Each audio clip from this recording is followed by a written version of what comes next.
All right, future Olympiad champions, let's get into it. Every single living thing on this planet runs on energy, and understanding how that energy moves through an ecosystem is, well, it's a huge deal in biology. And this stuff, it's pretty much guaranteed to pop up on your NSO exam, so mastering it is your golden ticket to a killer score. Today, we're going to break it all down, piece by piece. So here's our game plan. First, we're going to start with the basics, the simple food chain. Then, we'll map out how that energy actually flows using something called trophic levels. From there, we'll uncover the supercritical 10% rule, then jump into the much more realistic food web, and for the grand finale, we'll have a little showdown, chain versus web. Let's do this. All right, first things first, let's talk about the absolute foundation of all ecology, the simple food chain. So at its core, a food chain is just a straight line. Seriously, that's the best way to picture it. It shows a single, direct path for energy to travel. It's like a one-way street, and that energy is always moving from the organism that gets eaten to the one that does the eating. Simple as that. See, every single link in this chain has a special job to do. Right at the bottom, you've got the producers. Think plants. They make their own food using sunlight, literally kick-starting the whole system. Then you have the primary consumers, your herbivores, who eat the plants. They get eaten by the secondary consumers, and way up at the top, you've got the tertiary consumers. Oh, and we can't forget the all-important cleanup crew, the decomposers. They break down all the dead stuff and recycle those nutrients right back into the system. Okay, so we've got the players down, right? But how do scientists actually, formally map this energy flow? Well, for that, we use a concept you are definitely going to see on your exam, trophic levels. Trophic level? It sounds fancy, but really, it's just the scientific way of saying, what's your spot in the food chain? It's the precise language you'll need to know, so let's lock this one in our brains. Okay, this is one of those slides you'll want to screenshot in your mind. It breaks down like this. Trophic level 1, that always belongs to the producers, always.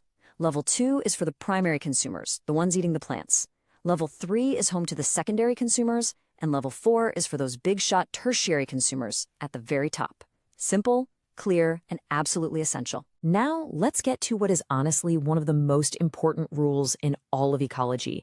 And you can bet the NSO loves to ask about this one, the 10% rule. This one idea explains the energy limits of pretty much every ecosystem on Earth. Yep, that's the magic number, 10%. When energy moves from one trophic level to the next, only about 10% of it actually gets stored as body mass in the next organism. Just 10%. Kind of wild, right? So that leads to a pretty big question, doesn't it? If only a tenth of the energy makes it, where in the world does the other 90% go? Does it just disappear into thin air? Not at all. That energy is what the organism uses to just live. It's for running its metabolism, for moving around, for hunting, for keeping its body warm. A huge chunk of it is just lost to the environment as heat. So it doesn't vanish, it gets used up. Okay, so we've nailed the food chain, that nice, clean, simple line. But let's be real, nature is messy, right? It's rarely that simple. So it's time to level up our understanding and check out the much more realistic, interconnected food web. Now this is what's really going on out there. It's not one straight line. It's a tangled, complex web of connections. In the real world, a fox doesn't just eat rabbits. And that poor mouse, it's being hunted by snakes and owls and hawks. A food web shows us how dozens of these food chains all overlap and intersect. It's the big picture.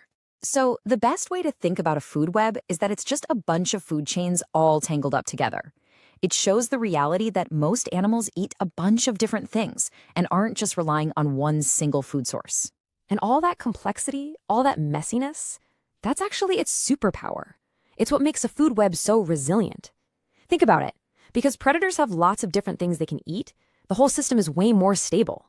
If one type of prey suddenly disappears, the predator can just switch to something else, and the whole system doesn't collapse. That flexibility is what makes for a healthy, tough ecosystem. All right. It's time for the final showdown. Let's put them head to head so you can really lock in the differences for your exam. Here's the bottom line. A food chain, that's a single straight path.